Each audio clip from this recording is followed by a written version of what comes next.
Praise load హల్లెలూయా. ప్రభు అయిన యేసు క్రీస్తు వారి నామంలో మీ అందరికీ శుభాది వందనాలు. దేవుడు మిమ్మల్ని అందరినీ దీవించి ఆశీర్వదించును గాక. ఆమేన్.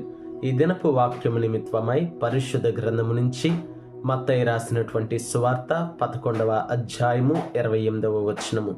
ప్రయాసపడి భారము మోయిచున్న సమస్త జనులారా, నా యొద్దకు రండి, నేను మీకు విశ్రాంతిని కలుగజేతును. దేవునికి స్తోత్రం. ఆమేన్. చదవబడినటువంటి వాక్యమును మనము శ్రద్ధగా ధ్యానించినట్లయితే ఇక్కడ మన ప్రభు అయిన యేసు క్రీస్తు వారు ఒక గొప్ప ఆహ్వానాన్ని మనకు అందజేయుచున్నాడు. God as giving a great invitation. దేవుడు మనల్ని ఆహ్వానించి ఉన్నాడు. ఎందుకు అని చూస్తే, to come to his presence, ఆయన సన్నిధికి చేర్చబడాలని, ఆయన దరికి మనము రావాలని. దేవునికి స్తోత్రం. హల్లెలూయా. దేవుడు మనలను ఆహ్వానించి ఉన్నాడు. ప్రయాసపడి భారము మోయిచున్న సమస్త జనులారా, నా యొద్దకు రండి, నేను మీకు విశ్రాంతిని కలుగజేతును అంటున్నాడు. కాబట్టి దేవుని కృప, ఆయన దైవికమైన సంకల్పమును బట్టి మనమందరము కూడా ఆయన ఆహ్వానానికి, ఆయన ఇన్విటేషన్కి విధేయత కలిగిన వారుగా ఆయన దరికి చేర్చబడి ఉన్నాం. నేడు ఈ దినమందు ఆయన సన్నిధిని, ఆయన సాన్నిధ్యాన్ని మనము అనుభవించగలుగుతున్నాం. దేవునికి స్తోత్రం. హల్లెలూయా. అయితే ఇక్కడ ఈ దినపు అంశము ఏమిటంటే, గాడ్ హ్యాస్ ఇన్వైటెడ్, దేవుడు మనల్ని ఆహ్వానించి ఉన్నాడు, and we came to the presence of God, and మనము దేవుని సన్నిధికి చేర్చబడిన. ఇప్పుడు అంశం ఏంటంటే, what has to be do, మనం ఏం చేయాలి? దేవుని సన్నిధికి చేర్చబడినటువంటి మనము ఏం చేయాలి? 3 విషయాలు త్వరగా మనం నేర్చుకుందాం. మొట్టమొదటిగా పరిశుద్ధ గ్రంథం నుంచి లూకా సువార్త 10వ అధ్యాయం 38వ వచనం నుండి. అంతట వారు ప్రయాణమైపోవచ్చుండగా ఆయన ఒక గ్రామంలో ప్రవేశించెను. మార్తాను ఒక స్త్రీ ఆయనను తన ఇంట చేర్చుకునెను. ఆమెకు మరియా అను ఒక సహోదరి ఉండెను. ఈమె యేసు పాదముల యొద్ద కూర్చుండి ఆయన బోధ వినుచుండెను. దేవునికి స్తోత్రం.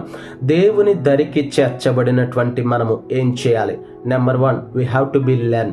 అనగా దేవుని దరికి చేర్చబడిన మనము అనేకమైన దైవికమైన విషయాలు నేర్చుకునే వారిగా మనము ఉండాలి. ఇక్కడ పరిశుద్ధ గ్రంథములో చదవబడిన వాక్యములో మార్తా ఒక స్త్రీ యేసుక్రీస్తు వారిని తన ఇంటికి ఆహ్వానించి ఉన్నది. ఆమెకు ఒక సహోదరి కలదు. ఆమె పేరు మరియా. ఈమె ఏమి చేయుచున్నదంటే, యేసుక్రీస్తు వారు బోధించుచుండగా, యేసుక్రీస్తు వారు వాక్యాన్ని ప్రకటించుచుండగా, ఈమె యేసుక్రీస్తు వారి యొక్క పాదముల యొద్ద కూర్చుండి ఆయన బోధించుచుండగా వినుచు నేర్చుకుంటూ ఉండెను. మనము కూడా మరియా వలె ఆయన పాదాల సన్నిధిలో కూర్చుని, అనగా దీన మనసు కలిగిన వారుగా, తగ్గింపు మనసు కలిగిన వారుగా, మనకున్న అహంకారాన్ని విడిచిపెట్టి అనేకమైన దైవికమైన విషయాలు మనము నేర్చుకుంటూ ఉన్న వారిగా ఉండాలి. దేవునికి స్తోత్రం. రెండవదిగా మనము చూస్తున్నట్లయితే పరిశుద్ధ గ్రంథం నుంచి యోహాను భక్తుడు రాసినటువంటి సువార్త 11వ అధ్యాయము 32వ వచనము. అంతటా మరియా యేసు ఉన్న చోటికి వచ్చి ఆయనను చూచి ఆయన పాదముల మీద పడి, ప్రభువా, నీవెక్కడ ఉండిన ఎడల నా సహోదరుడు చావకుండుననెను. ఆమె ఏడ్చుటయు ఆమెతో కూడా వచ్చిన యూదులు ఏడ్చుటయు యేసు చూచి కలవరపడి ఆత్మలో మూలుగొచ్చు. దేవునికి స్తోత్రం. హల్లెలూయా.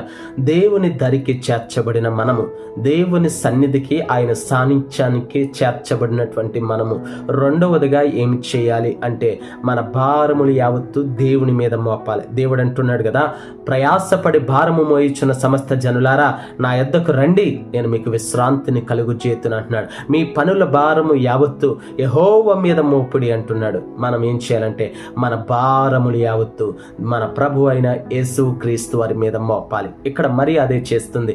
యేసుక్రీస్తు వారు లాజరు చనిపోయిన 4 రోజుల తర్వాత ఆయన వచ్చి ఉండగా మరియా ఏం చేస్తుందంటే, యేసు దరికి చేర్చబడి ఆయన పాదముల మీద పడి ప్రభు అయిన యేసుక్రీస్తు వారికి తన భారమును చెప్పుకుంటుంది. తన భారమును యేసు మీద మోపుచ్చు ఉన్నది.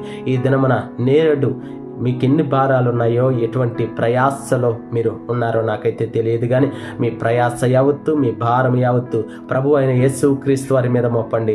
తప్పకుండా మీరు విజయవంతమైన జయ జీవితాన్ని చూడగలుగుతారు.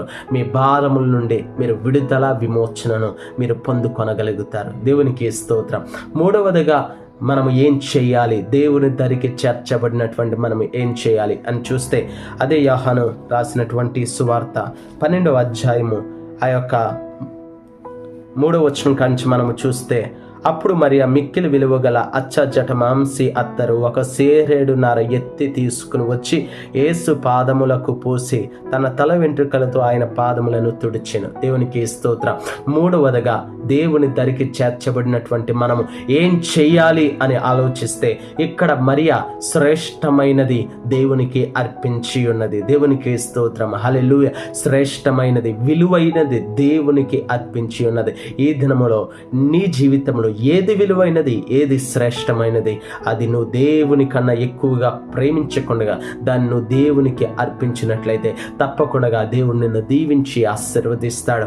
దేవుడు అంటున్నాడు, ఇదిగో నా దరికి రండి అంటున్నాడు. దేవుని దరికి మనం వచ్చి ఉన్నాం. చేయవలసిన 3 పనులు: 1 నేర్చుకోవాలి, 2 మన భారములు యావత్తు దేవుని మీద మోపాలి, 3వదిగా మనము విలువైనది, శ్రేష్టమైనది దేవునికి అర్పించే వారిగా ఉండాలి. ఇటు కొద్ది మాటలు దేవుడు మీ వెనుకల్లో నీరు కట్టి ఫలింపజేసి ఆశీర్వదించునుగాక. ఆమేన్.